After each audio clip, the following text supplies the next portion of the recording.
No direct connections to Carl. One thing I really appreciate was the fact that just about every major league player is a star in their own right, regardless of the numbers on the back of their photo card. In Carl's case, he was a star pitcher in high school and a star on the mound. And with the Batna Army in Germany, he also had some very good seasons at the highest level in his sport. Seth. Carl was one of the last of his kind. There are only a handful of players alive from the early 1940s when he was first called up. He's also a member of the Great Generation who grew up in the Great Depression, won World War II, and then built and experienced this prosperity. It was a throwback to an earlier time, a window to the past. I will always cherish that I was able to open that window and relive those days with him. It was an honor to know him. I know he felt the same about me, talking the time to tell his life story. Rest in peace, my friend. I think this is pretty awesome. Just go ahead and hit the lights here. We'll take a look up at the screen there, and you can see Carl Scheib, Ralph Knorr. He was the coach, actually. And then over here, it was actually this store there in Graz where the candy salesman came to deliver candy from Philadelphia. And as you can see there, that's about the biography. And we pretty much just read through this. But I think that's pretty cool that the Harrisburg Senators had him there to throw out the first pitch in 2016, which I think is pretty awesome. He would have been 88 years old then while he's standing there on the mound. I think that's pretty cool. There you can see Connie Mack. Connie Mack was a longtime athletics manager, considered one of the greatest ever, and he played for Connie Mack. And I'm just going to throw this out there. Just by that picture, do you want to take a guess what something that made him unique? Go ahead. Say again? He is not blind. I know why you would think that, though. Look at how he's dressed.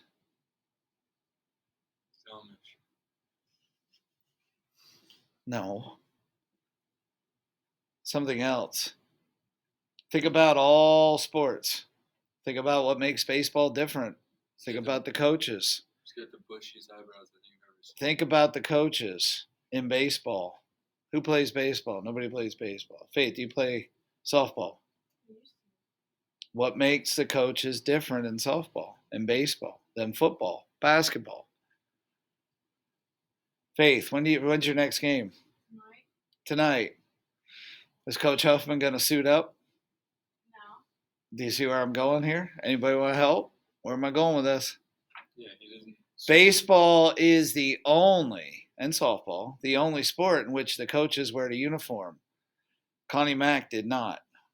Okay, Connie Mack refused to wear the uniform.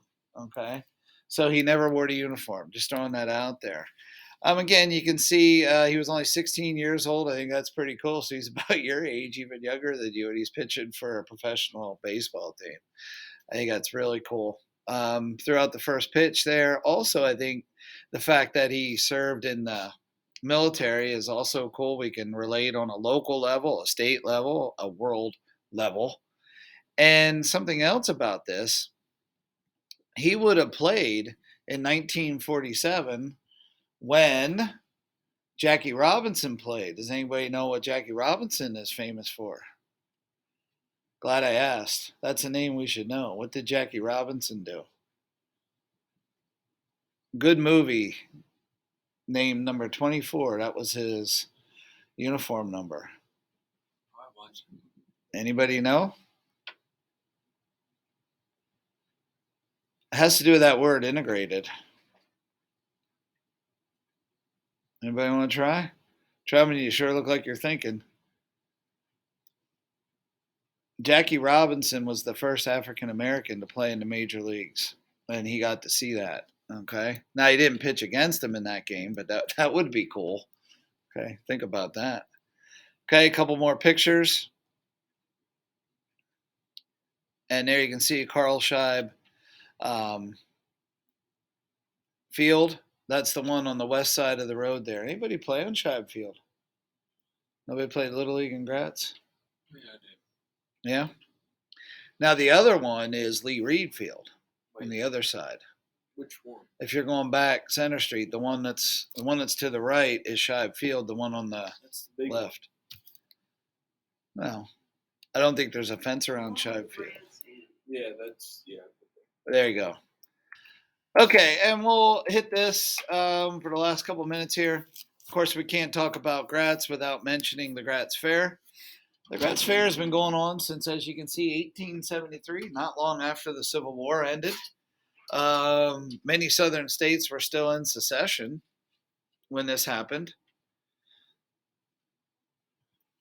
And this was organized in 1873. It actually began as a market for farm goods. Okay. 14 acres. I'm not worried that you write that down, Isaiah Schminke. Then more land was bought and added. But as you can see there on the right, it was actually to show off agricultural products. And that's why it's held in September when harvest season. And a lot of the products that were brought to the fair were then donated to charities, donated to churches, and a lot of the products went to the poor. So what it was kind of like a celebration of the harvest in the fall. That's why it's held in September. The way the weather is now, though, as most of you know, most farmers don't harvest till well into October, some into November now. Okay. Things have changed, but that's what it actually was. And also the horse races were a major part of it as well. Okay. Also the demo derby. Yeah, the demo derby is pretty cool. How many go to the Gratz Fair on Student Day, Friday? How many went this year? I go every day. Still quite a few of you. So what? How many did not?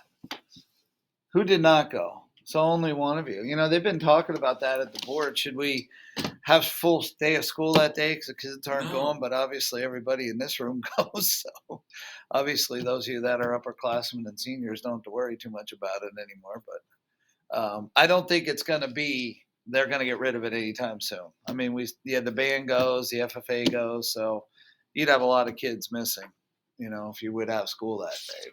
And obviously a lot of students still go, so I don't think we're in jeopardy of losing that half day anytime soon. Okay, let's take a minute here. Let's do this. We'll pause with this. Go into Canvas there. There's a video there, Oddfellows. I'd like you to start that video, please, just for a few minutes. Mr. Henry, I wouldn't suggest doing the demo derby. Okay, no problem. Don't feel too good afterwards. No.